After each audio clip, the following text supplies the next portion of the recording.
If you're a real estate agent and you're tired of cold calling, door knocking, and spending money on ads, then subscribe to this podcast. We discuss leveraging the power of YouTube for your real estate business and how these strategies earned us over $1 million in GCI our first year in real estate.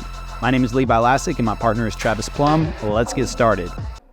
All right, welcome everybody. Welcome to Passive Prospecting YouTube for Real Estate. This is, well, I'll never say which episode this is because clearly I have problems recording episodes. So I think Chrissy was asking me for the recording from last week's room, and I could not find it anywhere. So that only tells me that possibly I just did not record at all, which that is, probably the third or fourth time throughout. We're up to like 62 episodes on this podcast now, which, fun fact, I learned that most episodes or most podcasts don't even make it past, they said like 99% of them, that's a high percentage, don't make it past 20 episodes. So I would say we're 3 times past the average Joe when it comes to podcast.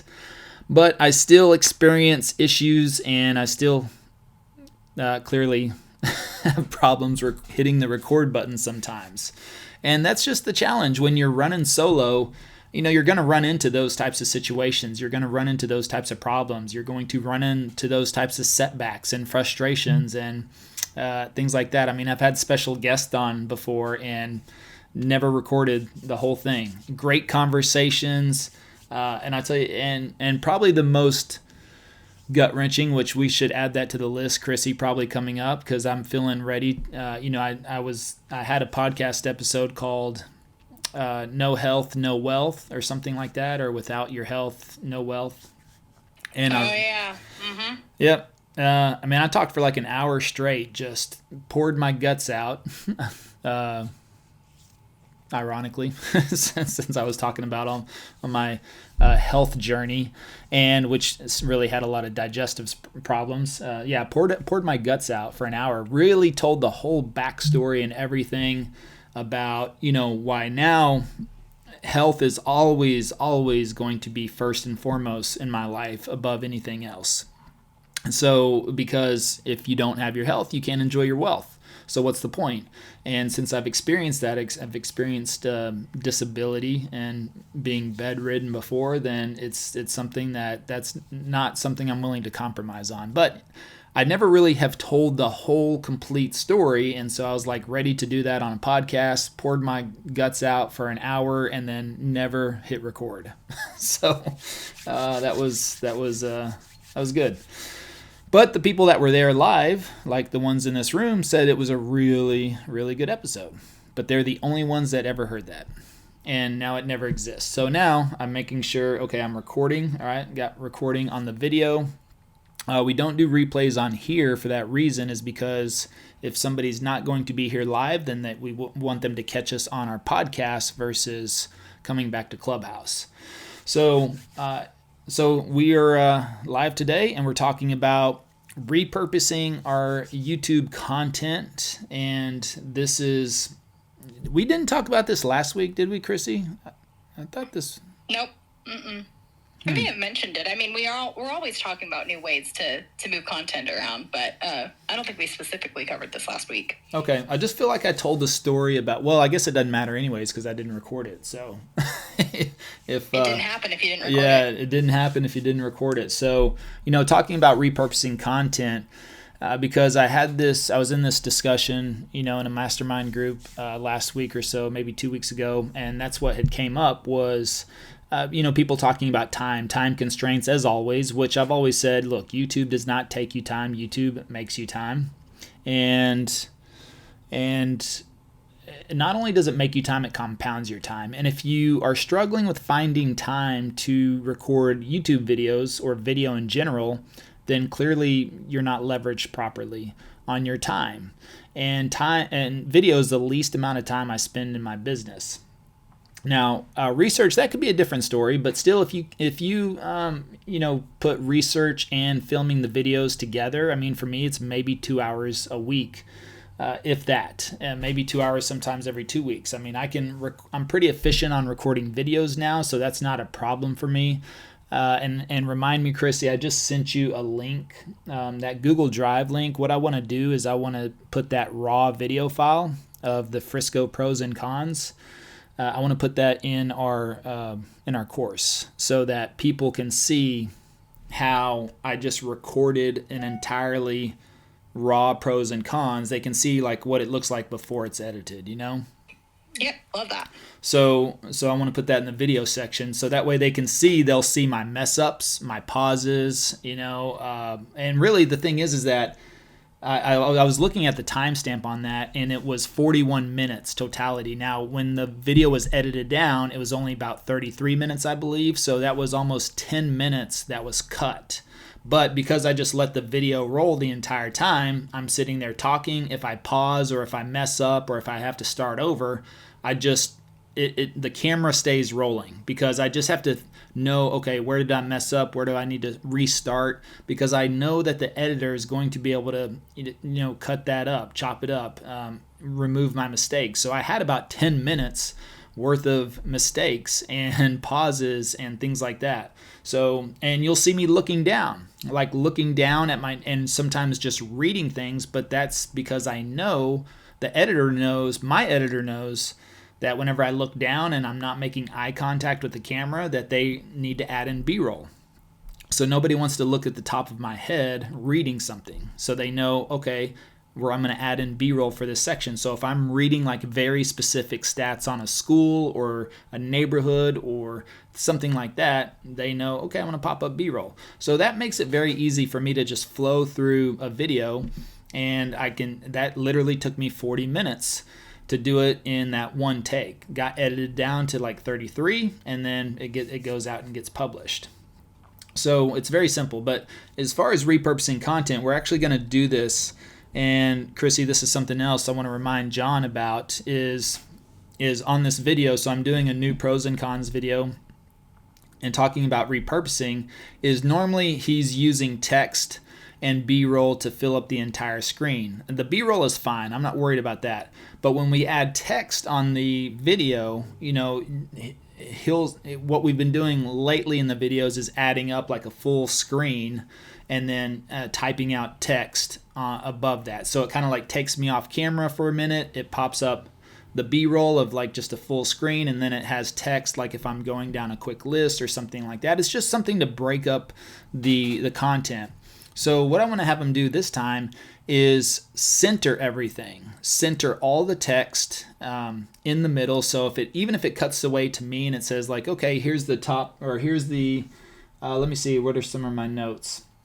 If I want to talk about the population, median income, home ownership, you know, distance to the airport, those like quick stats, if you pop something that up and puts it out there, just list them in the middle, basically below my chin to the bottom of the frame, because now if I'm shooting video from, I would say mid-stomach up so that my hands are in the video, but I don't want anything to cut off my face. Or if he pops up B-roll, if he pops up a solid screen and adds that text, then you can go straight from top to bottom. So hopefully this makes sense as I try to describe this as best as possible on an audio platform. The thing is that what I'm doing there is we're going to try to keep all the text, all the stats. Even whenever I'm talking, he'll just, you know, add some text and things like that. And so we're just going to keep that centered, which will make it very easy to chop everything into short form content. So if we eliminate the sides, then, and we don't go out of that range, you know, or the borders, you could say, with the text that we add in, even if we pull up a full screen, it'll look, nobody will notice. You will notice though, because I'm telling you, but no viewer will really know if we pop up like a full blue screen and then put text dead center in that. We know we're going to chop that into reels later, or short form content or shorts. The viewer won't really know that. There will be some dead space on both sides, but that's okay. We're not worried about that because they'll be focused on the text. So that is something that is, you know, I mentioned that last time. I just want to make sure we do that on this next go around to test that out. And we haven't done that before, but we want to test it out and say, okay, how will that look in a long form content format? But then also, how much easier will that be just to cut out? Because I'm sitting dead center, at my desk, dead center of the video frame. There's plenty of room to cut out both sides and turn this into a reel, and then just add the text from there. Allow me to take a quick break to remind you that we have very important links in the description below. If you want the full story of how we closed over $1 million in commissions our first year and over $2.3 million in commissions our second year, check out the first link. Also, you have the link to our #1 Amazon best-selling book, Passive Prospecting. Last, if you enjoy this podcast and you're a giving person, leave a 5-star review, please. Now back to the episode. So that'll be something we'll test out, and that'll be an easy way to really repurpose content, especially if you make a 30-minute video like I did. And again, when we add that video in there, people will see that I'm not talking for the entire, it's 42 minutes or so, the video. I'm not talking that whole time. I have to stop. I have to look at my notes. I have to I mess up, I lose my train of thought sometimes, and then I have to look down and read, and so they're going to see that whole flow, and that's where, well, just like now, I was thinking, okay, where was I going with that? But, that's the main point, is that I know what's going to happen, and that'll just allow, I think, people to see that from that version, but we'll repurpose that content, give that a test, and that'll be an easy way to do that. Now, another way to repurpose your content is, and if you're struggling with time, then this is something that I recommend is one way you could do this is going live. And if you go live versus recording a video, it gives you a little bit of leeway. If you're really struggling with you sitting down and doing everything, maybe you like some interaction, maybe you want to, you don't really want to mess around with the editing or anything like that. Oh, that's what we did last week, right? The power of live video. Yep. Yeah. I swear, I'm pretty sure, man, I know I recorded that. I just, for some reason, I can't find that file. But I looked on my computer, and there's no file for April 4th anywhere. So maybe I didn't press record. I went live, didn't I? Didn't I go live in the face? That's it. I went live. You went live in the Facebook group. That's the mystery. It's on YouTube. It's on YouTube as a live. Yep. So there's. Yep, we'll pull that. That's where the audio. Wow! Look how we just solved that mystery. Mystery solved. Wow! Look at that. Solving problems every day. I was like, wait a second. I swear I recorded that. Well, and I felt like you were pretty intentional about it too, so I couldn't figure it out either. Well, there you go. Pull that audio from the YouTube video. That'll be next week's episode. Amazing. Wow. All right. Well, I'm glad we talked this out. That was good. So that's what we were talking about, the power of live video. So that's where I was thinking, I thought we just talked about repurposing, but that's what I was talking about, showing the example of the power of live video as well, that could be repurposed. So once I go live on the channel, I'm framed up to where I'm center of my frame. It's going live. It's as soon as we stop recording, it's going to be published on the YouTube channel. So therefore, boom, you've got a video on your YouTube channel, plain and simple. Now, depending on how long you talk for, typically anytime we go live on the channel, we go for an hour, just because we lose track of time, number one. Number two, we get interaction, a lot of comments, a lot of questions, and you just start answering questions. That'll be a little bit more challenging until you have an audience built up. So, but at the same time, YouTube really does like the live, so they might push your videos out a little bit more if you start incorporating live sooner rather than later. But we were going live in YouTube, live in the Facebook group, and then as soon as we're done, it's done. It's published to YouTube. There's no editing, nothing to do at all whatsoever. You could go back now. You could go back in the YouTube studio and do some editing without affecting it. You could add some blurring. You can actually clip out things. We had one of our guests one time say a very inappropriate comment on our live, and it actually shocked kind of like all of us. And as soon as that was over, I was like, all right, Chrissy, go back and clip that part out. So we went out and we were able to clip out literally that 4 seconds out of that video just to, nobody would notice watching it now, but, it was just, I thought it was completely inappropriate. It's not, and that's not for our channel. If you want to watch Gary Vee and listen to somebody, curse up a storm and say bad, go do that. That's not really how I run the ship over here. And really because nobody's ever asked, but the reason I don't cuss on my content is because my parents watch it. That's what it really comes down to. And my parents don't cuss. They're very religious, very kind of by the book, very Christian-like. And so I think out of respect for them, they're my number one fans, right? They watch every single video. I think they listen to every podcast. They watch, everything. They watch it all. It's funny. Anytime I meet up with my dad or my mom, my dad always starts breaking down my videos to me. He's like, Levi, that video you posted, 3 weeks ago about repurposing live content, it was what I found was very interesting. And then he starts breaking everything down. So, if I was cussing up a storm, then they wouldn't listen to it, really. So I think out of respect for them, I just do it. But also, I think it's a lot more challenge. I do like to drop some curse words here and there, but I think whenever I do, it's a lot more impactful, maybe,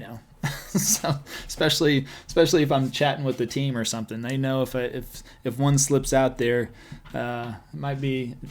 We might need to get something in gear, right? But but otherwise, I try to keep it clean. But our guest on that live stream said something, actually, not even, if it was a cuss word, I probably wouldn't care, but they said something I felt very inappropriate.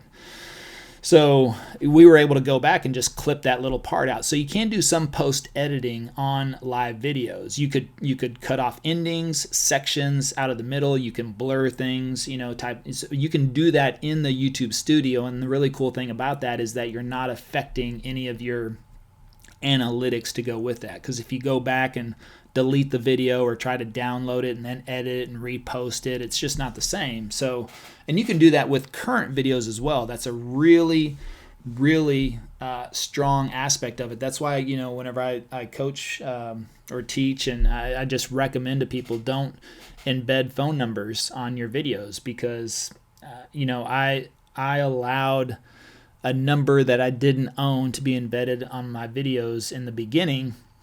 And when that number changed and went out of service, or was reclaimed by the owner, then I was like, oh, luckily that's when YouTube introduced the blurring tool. And so I knew at that time, until they introduced that, it was probably a good 30, 60 days. And I knew I was losing business because that number would pop up on the video.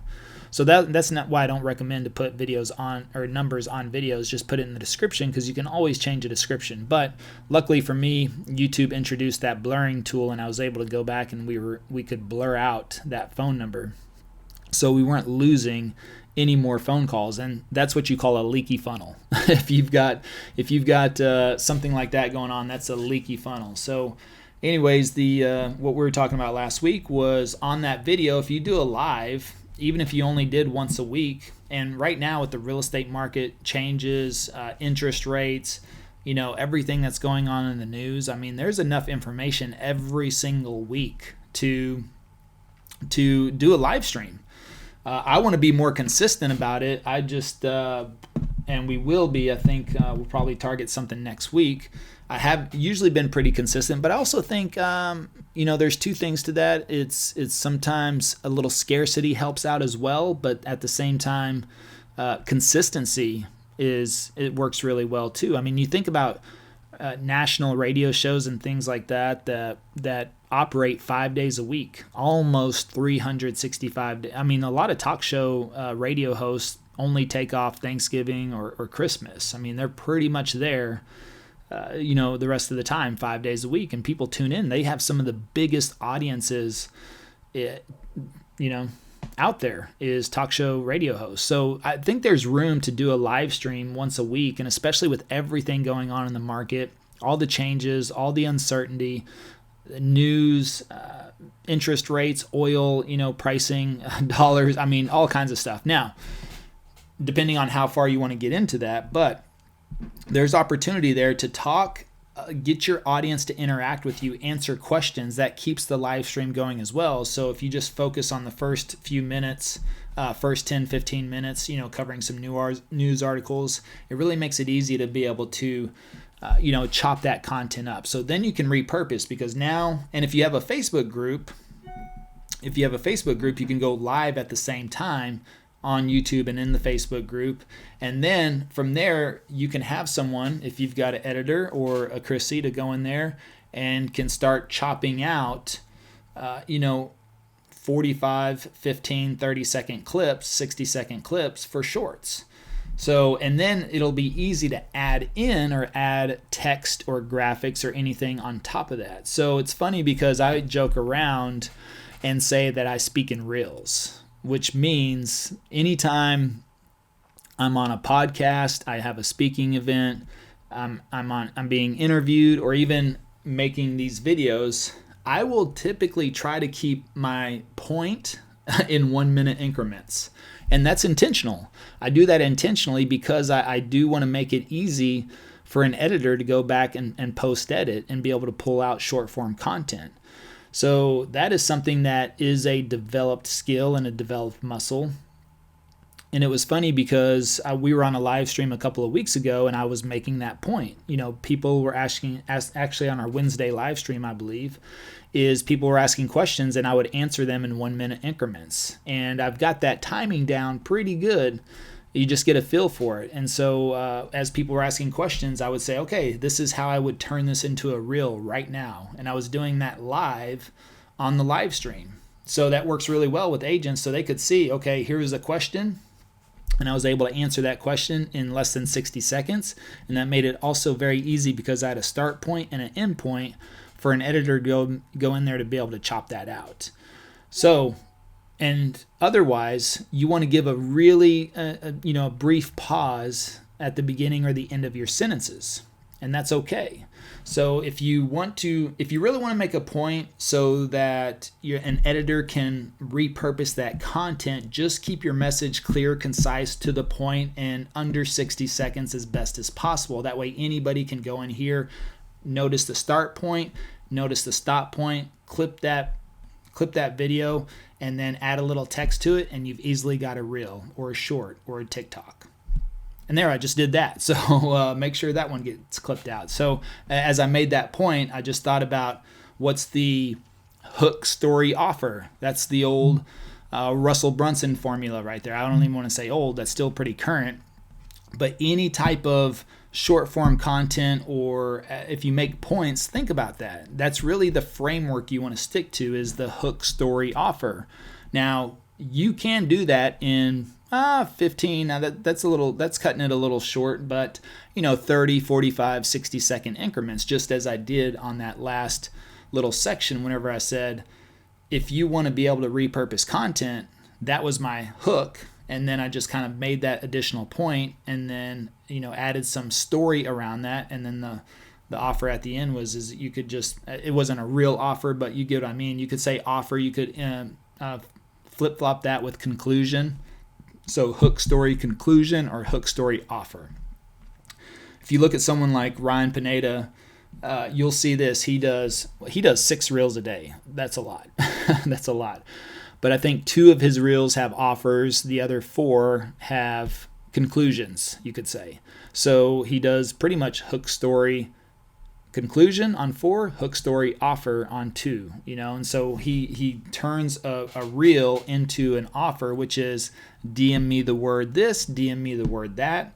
I've done that before on when we're testing out my system on Instagram, and we're about to start working on doing that a little bit more intentional. A lot of my content right now, actually probably 99% of my content on Instagram is repurposed content. And why? Because I'm creating so much content by being involved in my business that it's just there. I don't have to sit down right now and look directly into the camera and plan out 30 different reels for the month.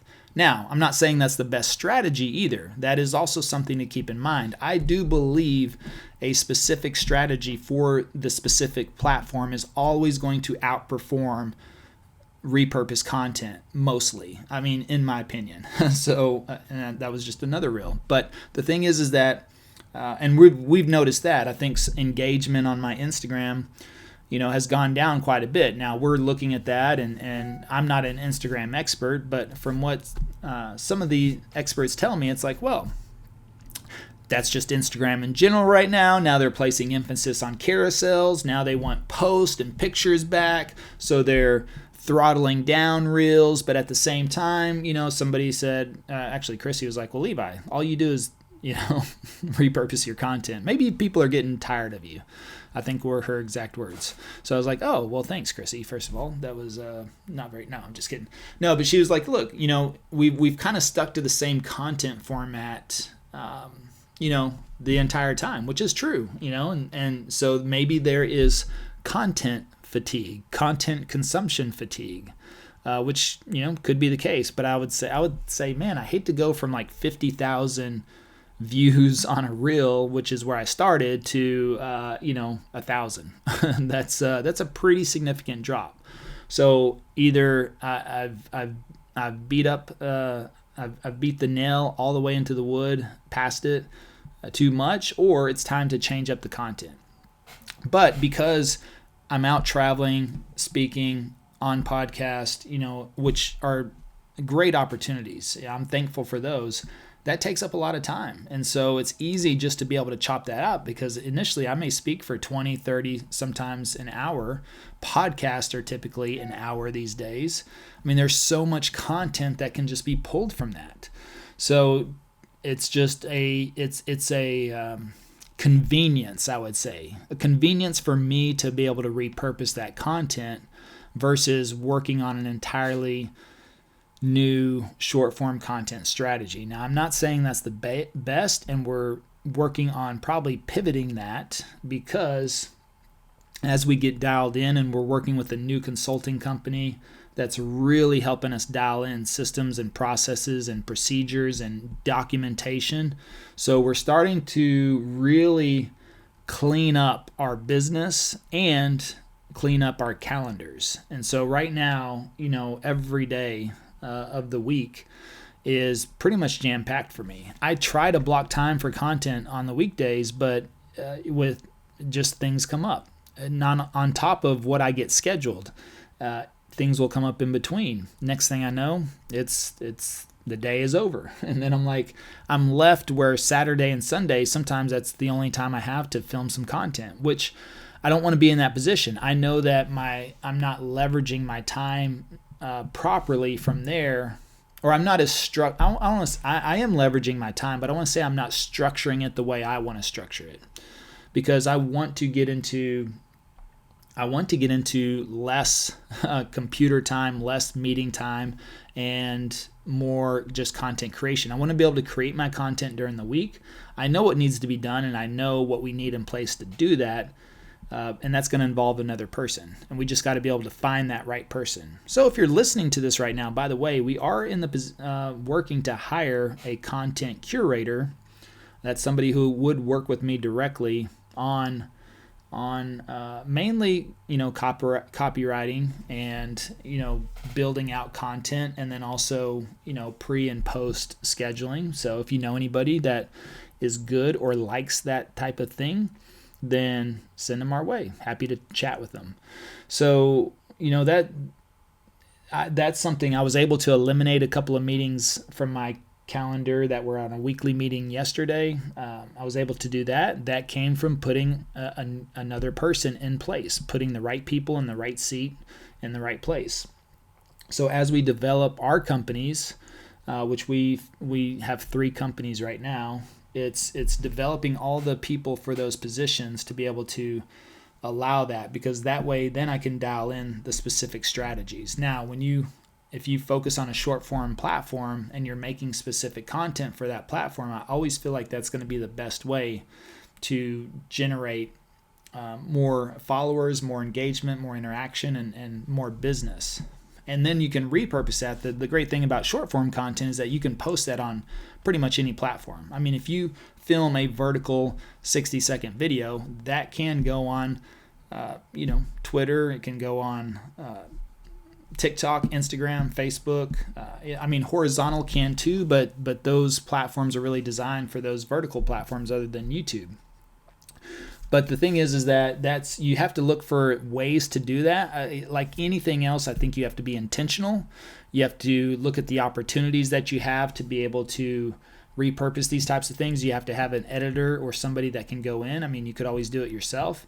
But think about this going forward. Think about when you're asked questions, whenever you're making a video, if you're going to be on a podcast, or if you have a speaking opportunity, then you can do that. Think about being short, concise, to the point, answering those questions in 30 to 60 seconds. The other thing is that you could easily list out.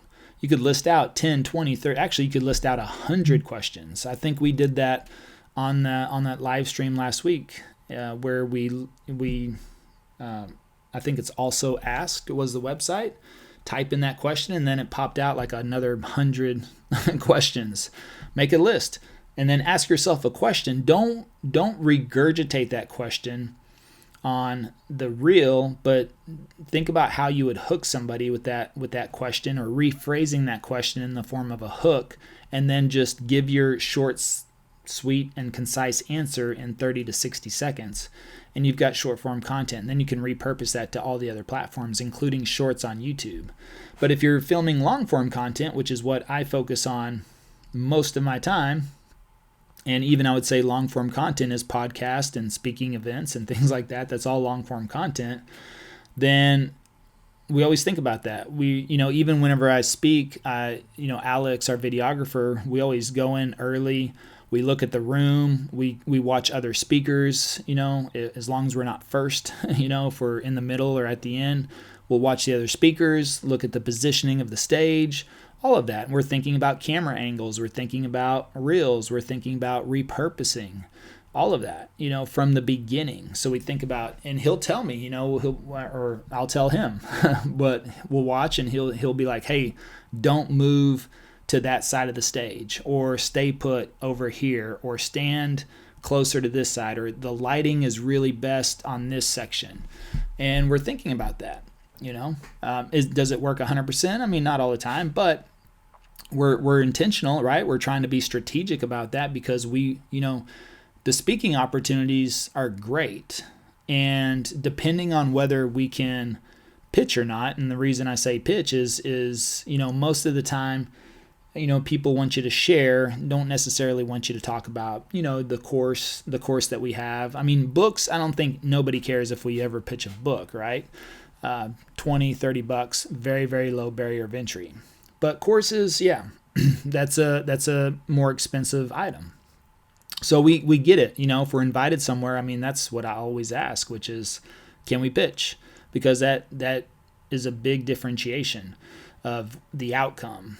Now, if we can, and how we're going to do that. So, and if we can't, then it's okay. All right, then the number one goal for that opportunity is content, repurpose content. Not only the long form, but to get all the short form content out of it. So we're always thinking about this. Just the whole reason why I have, a camera right now recording. I'm watching myself record myself while I do this.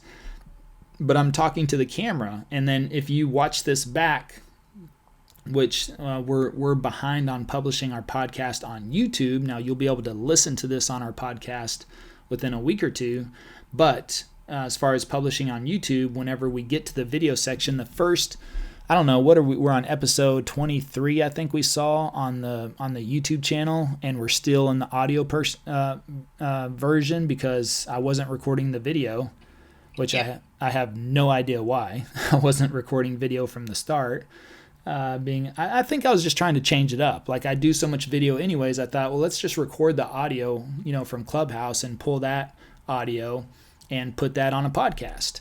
Well, what we found from that was that Clubhouse sucks at recording the audio. So that's why we stopped pulling audio from Clubhouse. So I think that's where we made the transition to, hey, why not? Let's just record it on video. Then we'll have the video version and we can download the audio. Plus that's linked to my nice microphone. I've got a nice Blue Yeti microphone sitting here on my desk. So if you end up watching this video podcast on the YouTube channel at this point, you will see I'm pointing to my Blue Yeti microphone that's right here that records very nice audio. I've got my phone actually on a little tripod right here, and it's next to my microphone. It's even, so that way when Chrissy or if somebody else talks, the audio from the phone goes directly into the microphone. So that way when somebody else talks other than myself, I can try to capture as good of quality audio as possible, for the podcast as well, because that's what I'm thinking about. So that's how I can repurpose all of this, what we're doing right now, into, additional content. So this will become a video podcast on YouTube and become an actual podcast on iTunes and Spotify. And for those that don't know, YouTube just released their official podcast section on YouTube, and that's a big deal. What's funny is that most people don't know that YouTube is the #1 streaming platform for podcast.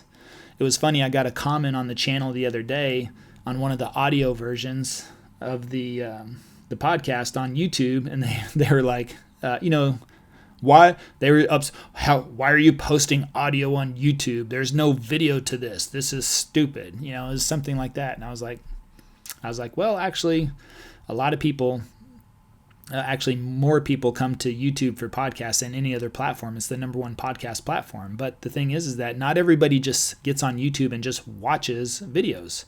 I have YouTube Music. It's what I play in the car. If I'm at home, I put it on YouTube Music. I'm not watching anything. I'm just playing the YouTube Music. But I can go to podcast, and I could play that too. If I want to go to the gym or something like that, I can do that. And so that's a powerful opportunity. So that now podcast has its own tab on the channel and has a podcast playlist. So that's pretty cool. So now if somebody wants to go to the gym or they're going to be driving, they can go to the channel, click on the podcast playlist, and just play that. Now we'll have video on there, but they're going to hear the audio as well. So let me see, Stephanie, I'm going to try to get you up. I invited you up if you have a question. So thank you all for joining us live today. Chrissy, anything you want to add in there? No, I think it's just having it in mind. And I like to talk about this just in general with everything that you do, whether it's on Instagram, on YouTube, if you're doing a podcast, just have a bigger picture in mind with anything that you're creating. If you have the idea that, I can use this for shorts down the line. I always love it when people come to the video editing program. They're like, hey, so if I make this content, I'm also thinking about cutting this into shorts in 60 to 90 days. Is this something that you think I should do? I love that because it's having the bigger picture in mind. So I think ultimately have a bigger picture in mind for your content, and then you don't have to work more. You just have to have more uses for your content, and then you'll be spread across multiple platforms. There you go. All right, let me check the chat. Let me see. Who is that? Stephanie, I think. Stephanie, I invited you up. I can't get you to come up for some reason. So if you want to throw your question in the chat, I'll check the chat and see. Let's see. Pauline says good morning. Susan says good morning. Good morning. Quick stats list in the middle. Okay, I think she's making a note. But only after the live is over, right? Let me see. Only after the live is over. I'm not sure, Pauline, your question. Great listening. Thank you, Stephanie. I was a content curator. Where can I send my info? Oh, awesome. Pauline, you can email operations@livingindallastx.com. Operations@livingindallastx.com. Michael says, it's true. I listen to all my podcasts via YouTube. There you go. Thanks, Michael. I haven't listened to Joe Rogan much since he jumped to Spotify. Yeah, there you go. I mean, hey, if I got paid $100 million, I'd jump over to Spotify too. But yeah, I mean, Joe was, that was part of his Spotify deal, was that he could still put clips on the YouTube channel. So you'll still see clips, and that's the other aspect of doing a live stream. If you do a live video that's an hour and you focus on topics, at least if you have sections, and we talked about that last week as well, which is you could, if you try to stay structured in that, which is, okay, I'm going to update everybody on the news for the first 10 minutes, and then I'm going to shift to market data, MLS data for the next 10 minutes. And then the next 10 minutes, I'm going to answer questions, and then just kind of go from there. And then you could maybe take that first 10 minutes where you're talking about local news in your market related to real estate. That could become its own 10-minute video. And the next section, whenever you're on the live, if you're like, okay, I'm talking about MLS data, and that could become its own 10-minute video on YouTube, cut out. And then Q&A, you could cut out just Q&A. And then if you end up talking for 10 or 20 minutes through Q&A and that's it, and then you're like, boom, I'm done. I've got a 30, 40-minute live, no problem. I was able to pull out 3 10-minute videos from that. I was able to pull out 30 reels from that. I was able to download the audio. You could start a podcast for your city. That would be something you could do as well. I mean, there's just so many things you could do just by creating one video. And so, let's see. Adela says, do subtitles help rank YouTube videos? Chrissy. Sorry, you cut out for me for just a second. What was the question? Do subtitles help rank YouTube videos? Oh, yeah, absolutely. Well, the nice thing about YouTube is that subtitles are actually generated for every single video. And so I always recommend going in there and just checking for spelling, making sure that your major locations have the correct spelling, your name has the correct spelling. But yeah, transcripts are definitely read by Google bots, and it will help. Those keywords are definitely things that get pulled out by the algorithm. So, but the good news is that you don't have to do a lot of extra work to be able to get those enabled on your videos. A transcript is now generated for every video. So I would just do a quick spell check on all of your transcripts and you should be good to go. There you go. So Pauline, let me know, did you get the email? Let me know in the chat if she's still here. Oh, maybe she's gone.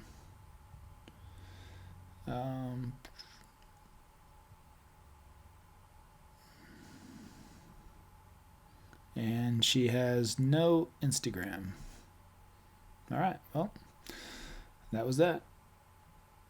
There you go. See how hard it is to find some people sometimes? They're there and then they're gone. We actually had a really good person for that position, and then they just, we reached out to them. They applied, did the video interview with our screener, all of that. I was like, man, this guy's sharp. And then reached out, just ghosted. Never heard back. So, finding the right people, hey, it's all right. That's the thing. I'm very big on first impressions, and that's usually a very good indicator of how people will end up anyways. So if there's a communication issue or anything like that in the beginning, then probably not going to be a good person to work with going forward. So the fact that person disappeared, I don't know, very inconsistent. And then and we lost Pauline already, and she has nothing in her bio, so I can't reach out to her. So, oh, there, where's she at? I didn't see her in the room.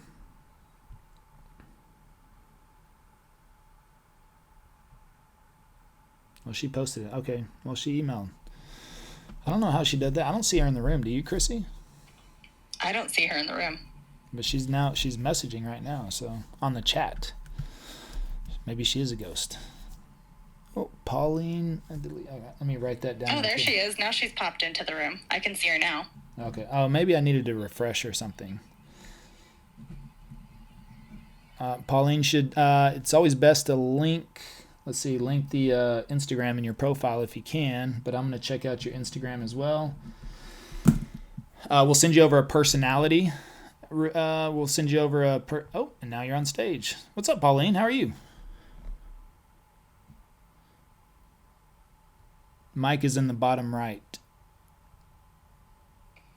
Hi, Levi. So I think there was a Wi-Fi issue, but I did get the email. It's at operations@livingindallasdx.com. Correct. Great. And I used to work for as a political campaigner, so I did curate most of their content. So yes, I will be sending an email and also my CV. Okay. Who was the candidate? For all over the country, so I did governors, senators. So that's what I was been doing before I decided to be a realtor. Okay, gotcha. Where do you live at? Chicago. Oh, nice, Chicago. It's cold up there. Yep. Good place to stay indoors and write copy. Yeah. Man, I couldn't imagine. I lived in Chicago for a year. That was the coldest year of my life. Yeah. I remember, I was there, and actually that was the year I was sick. I just moved up there, and I was there for about 2 or 3 months, and that's whenever I got sick. So ultimately, I was pretty much like bedridden that whole time. But that was 2013, and that was, I believe, one of the coldest years on record in Chicago. 2013. Yeah, that was like the polar vortex. Yeah. Oh my God. Yeah. I had just never experienced that. It was freezing, and then walking downtown, when you walk in between the buildings and you hit the wind, like whenever we trying to go downtown, we'd have to stop like every third store if you were walking, just to walk in and try to defrost. It was miserable to me. But I remember June 5th specifically. That's whenever I was like, I got to get out of here, because June 5th, I walked outside and I was going to go for a walk, and I was like, well, I'm gonna go back inside and grab a jacket. So on June 5th, I was like, I need to go back inside and grab a jacket. And so that's when I was like, nope, this isn't gonna work for me. So, but I like Chicago. I like Chicago in the summer. It's a cool city. It's it's beautiful. It's really nice and clean. At least it was back in the day. I'm not sure how they're doing things these days, but all right, well, we'll check out the resume. Appreciate you sending that. We'll send you a personality test. We do predictive index testing so that we really hire the personality for the position, So It's got to be a good fit. The personality has to fit the position we're looking for. So that'll be the first thing you'll probably see that you get back. Got it. Sounds good. Thank you for your time. Okay, awesome. Well, if we don't have any other questions, I'm going to call it, let me see. Hold on, Adela. Our SEO score according to TubeBuddy between 20 to 30, even though we do 7 out of 8 checklists. What can we do to make it? I don't know. There's a glitch right now, I think, on TubeBuddy. Isn't there, Chrissy? It seems like when we post videos, we'll get 100. Yes. We'll get 100 inside of there, but once it posts, like if you look at it on YouTube, it'll say like 40. Yeah, 40 is the 100 right now. I've been in contact with TubeBuddy about it. They've been working on this glitch for about 3 or 4 weeks, and it's something that it's a major glitch. But the 40, if you get to 40, that is considered 100%. So basically what you're seeing is about an 80% on your end. Oh, and I want to update, Chrissy, can we update inside the course too our new promo code? Mm-hmm. Oh, yes, we definitely need to do that. Yeah, TubeBuddy came out. TubeBuddy reached out, and they wanted to offer us our own promo code, discount code for our course members. They really appreciate the support. They were excited to hear I mentioned them in the book, and so I was like, yeah, you guys should sponsor the book, pay for some of that.